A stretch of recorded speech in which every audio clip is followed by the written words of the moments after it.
Hello बच्चों, class 12 physics में आज हम लोग चैप्टर 1 का एक नया पॉइंट पढ़ेंगे। ठीक है, नया क्वेश्चन पढ़ेंगे। ये हम लोग का क्या है, हम लोग कल के वीडियो में गॉस का प्रमेय पढ़े थे। ठीक है, गॉस थ्योरम।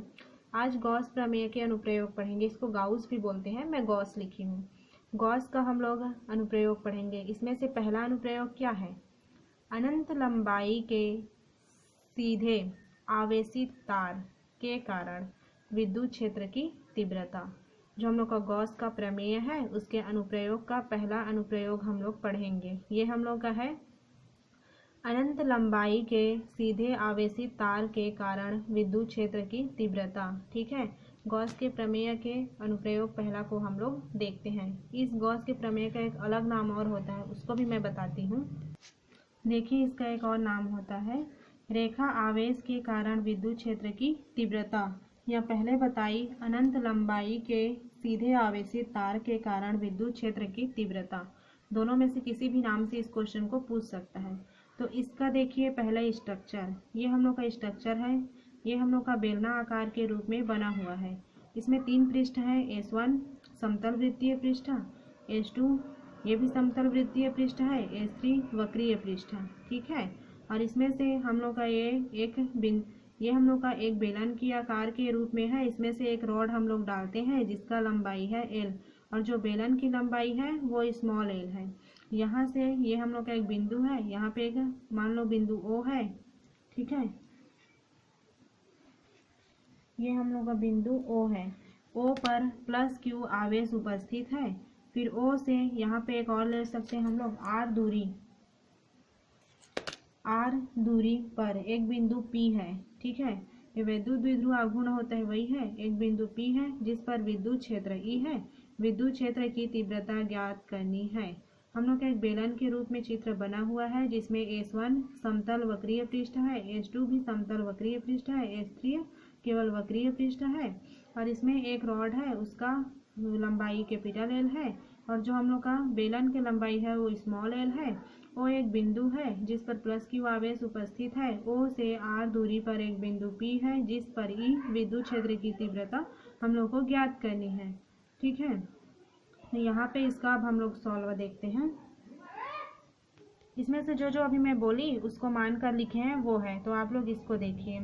जो हम लोग का इसमें एक नया आएगा, देखिए उस पर माना कि आवेश की अनंत लंबाई की एक पतली सीधी रेखा L है, ये हो गया। उस पर एक समान रैखिक आवेश घनत्व लैम्डा, रैखिक आवेश घनत्व इसको मैं बताई थी, रैखिक आवेश घनत्व लैम्डा कूलाम पर मीटर है, तथा R दूरी पर एक बिंदु P है जिस पर विद्युत क्षेत्र की तीव्रता ज्ञात करनी है।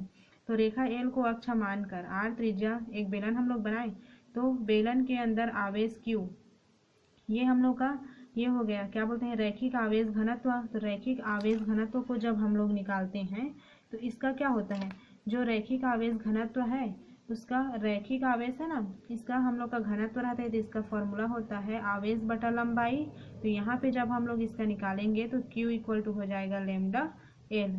ठीक है, ये रैखिक आवेश घनत्व में मैं सॉल्व करके इसको निकाली थी, तो वहीं से ये आया है कि Q equal to lambda L। अब देखिए, जो बंद बेलनाकार पृष्ठ को 3 भागों में विभाजित किया जा सकता है। जो मेरा बेलनाकार वाला बंद पृष्ठ है ना, उसको 3 भागों में वियोजित किया गया है। ठीक है, ये 3 भाग वियोजित किए गए हैं, उसका नाम क्या है मैं अभी बताई, समतल वृत्तीय पृष्ठ S1, समतल वृत्तीय पृष्ठ S2 और वक्रीय पृष्ठ S3। इसको हम लोग स्ट्रक्चर में देखते हैं। इस बेलन को 3 भागों में वियोजित किया गया है। पहला, ये समतल वृत्तीय पृष्ठ S1 वृत्त के रूप में है। जो बेलन है, हम लोग बेलन तो देखे हुए हैं, तो बेलन का आगे और पीछे का भाग देखते हैं, वृत्तीय रूप में रहता है ना, कटा हुआ। तो ये समतल वृत्तीय पृष्ठ S1, समतल वृत्तीय पृष्ठ S2, और ये जो जितना बचा भाग है वक्रीय पृष्ठ क्या है हम लोग का S3। इस प्रकार से इसको 3 भागों में वियोजित किया जा सकता है। देखिए, इसको 3 भागों में वियोजित किया गया। अब इसमें देखिए, चूंकि समतल वृत्तीय पृष्ठ S1 और S2 बल रेखीय विद्युत क्षेत्र के समांतर हैं, अतः उनमें गुजरने वाले विद्युत फ्लक्स का मान 0 होगा, और जो वक्रीय पृष्ठ S3 है विद्युत क्षेत्र के लंबवत है। इसको देखिए चित्र में, ये हम लोग का, इसको आप देखिए, S1 समतल वृत्तीय पृष्ठ, S2 समतल वृत्तीय पृष्ठ, ये किस रूप में है, ई के समांतर है ना, ये देखिए ये भी ऐसे जाएगा तो ई के समांतर, ये भी ऐसे निकलेगा तो ई के समांतर। तो जो S1 और S2 है हम लोगों के विद्युत क्षेत्र की तीव्रता ई के समांतर है, इसलिए समतल वृत्तीय पृष्ठ S1 और S2 में बहने वाली विद्युत फ्लक्स का मान 0 हो जाता है। और एक मेरा बचा S3 वक्रीय पृष्ठ। तो S3 ये तो इसके समांतर नहीं है, ये इसके लंबवत है। देखिए ये ऐसा और ये ऐसा, और इसी को ऊपर लेकर जाएंगे फिर भी ये लंबवत है। तो ये हम लोग की क्या है, जो वक्रीय पृष्ठ S3 है वो लंबवत है। तो यहाँ पे S1 और S2 में बहने वाली संपूर्ण विद्युत फ्लक्स का मान 0 हो जाता है। और यहाँ पे सिर्फ हम लोग को निकालना है वक्रीय पृष्ठ S3 का वैल्यू। ठीक है, तो इसका सॉल्यूशन हम लोग देखते हैं। इसका सॉल्यूशन देखिए क्या होता है। S3 पृष्ठ से गुजरने वाला विद्युत फ्लक्स, हम लोग का S1 और S2 समतल वृत्तीय पृष्ठ से गुजरने वाला संपूर्ण विद्युत फ्लक्स का मान 0 हो गया है, इसलिए केवल हम लोग का बचा S3। तो S3 का हम लोग निकालते हैं। S3 पृष्ठ से गुजरने वाला विद्युत फ्लक्स, यहाँ पे फाई ई इक्वल टू समाकलन ई वेक्टर ds का वेक्टर, ये हम लोग का विद्युत फ्लक्स है, उसी का फॉर्मूला है ये विद्युत flux phi E equal to समाकलन ई वेक्टर ds का वेक्टर। फिर समाकलन का समाकलन जब ये सदिश रूप अदिश रूप में चेंज होता है तो ई के साथ एक घटक लगता है cos थीटा, और इसमें जो थीटा का वैल्यू, चूंकि S3 हम लोग के विद्युत क्षेत्र के लंबवत है, इसलिए हम लोगों ने यहाँ पे क्या किया है, यहाँ पे देखिए हम लोग का है ये E फिर ds, तो cos थीटा, और थीटा इक्वल टू लंबवत मतलब 90 अंश। ठीक है, यहाँ पे देखिए EDS, इसको मैं इस रूप में विस्तार करूँगी EDS cos थीटा करके, फिर थीटा का वैल्यू में लंबवत है तो 90 अंश। तो यहाँ पे देखिए समाकलन का समाकलन E का E ds है, तो कौन सा पृष्ठ के लिए निकाली मैं 3, तो यहाँ पे मैं तीसरा पृष्ठ है तो यहाँ पे इसको मैं रख दी 3, तो EDS 3 cos थीटा, यहाँ पे थीटा की जगह में बस मैं रख दी 90 अंश, क्योंकि S3 है मेरे विद्युत क्षेत्र के लंबवत है। डन। फिर उसके बाद E हम लोग का अचर राशि है, E को मैं बाहर कर दी, यहाँ पे बचा मेरा DS3 रख दी cos 0 अंश, ये हो गया मेरा E। फिर DS3 मैं जानती हूँ cos 0 अंश का वैल्यू होता है 1, तो 1 करके वो हट गया। फिर उसके बाद फाई ई इक्वल टू, यहाँ पे E हो गया DS3, तो वक्रीय पृष्ठ का क्षेत्रफल S हम लोग का सरफेस है, तो वक्रीय पृष्ठ का क्षेत्रफल क्या होता है 2 पाई RL।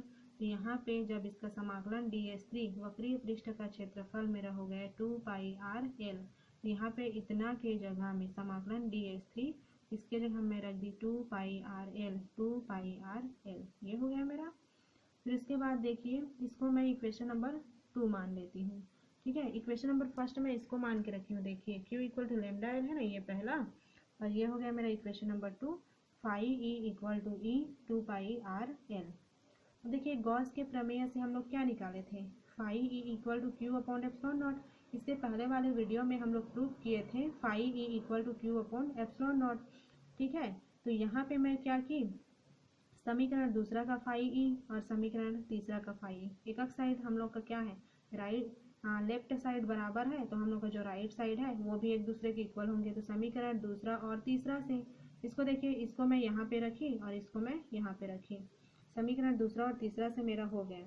यहाँ पे मैं E का वैल्यू निकाली इक्वल की Q का Q 2 पाई आर एल है, तो 2 पाई आर एल यहाँ पे एप्सिलॉन नॉट का एप्सिलॉन नॉट रख दी, क्योंकि जब भी कोई क्वेश्चन मल्टीप्लाई में रहता है और उसको जब हम लोग पक्षांतर करते हैं तो जो गुणा में रहता है वो आके भाग बनता है, तो ये यहाँ पे इसके बटा में आके भाग बन गया। अब यहाँ पे देखिए Q का वैल्यू, समीकरण पहला को एक बार देख लीजिए, समीकरण पहला में Q इक्वल टू क्या है लेमडा एल, तो यहाँ पे हम लोग क्या करेंगे,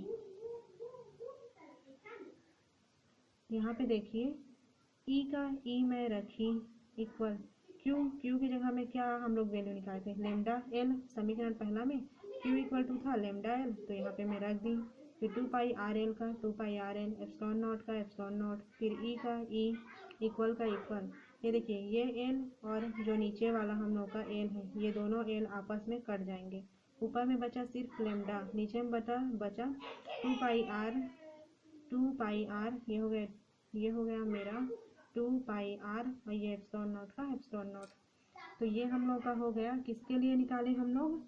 अनंत लंबाई के सीधे आवेशित तार के कारण विद्युत क्षेत्र की तीव्रता है। ये अनंत लंबाई के सीधे आवेशित तार के कारण विद्युत क्षेत्र की तीव्रता हम लोगों ने निकाला, वो है। ठीक है, इसका सॉल्यूशन में हम लोगों को इसमें एक चीज़ ध्यान देना, ये होगा इसका सॉल्यूशन। इसमें एक पॉइंट लिखा हुआ है हम लोगों का समतल वृत्तीय पृष्ठ है। जो हम लोग का S1 है वो समतल वृत्तीय पृष्ठ है, S2 है वो भी समतल वृत्तीय पृष्ठ है और S3 वक्रीय पृष्ठ है। तो इसमें S1 और S2 से बहने वाली विद्युत फ्लक्स का मान 0 हो जाता है, केवल S3 ही बचता है। इसलिए इस सॉल्यूशन के लिए हम लोग केवल S3 का ये देखिए सॉल्यूशन हम लोग निकालते गए, और जब इसका सॉल्यूशन हम लोग निकाले तो इसका सॉल्यूशन इतना प्राप्त हुआ, E = λ/2 pi epsilon naught r। ठीक है, आज के वीडियो में इतना रखते हैं। दूसरे वीडियो में गॉस के प्रमेय का दूसरा अनुप्रयोग देखेंगे। Thank you.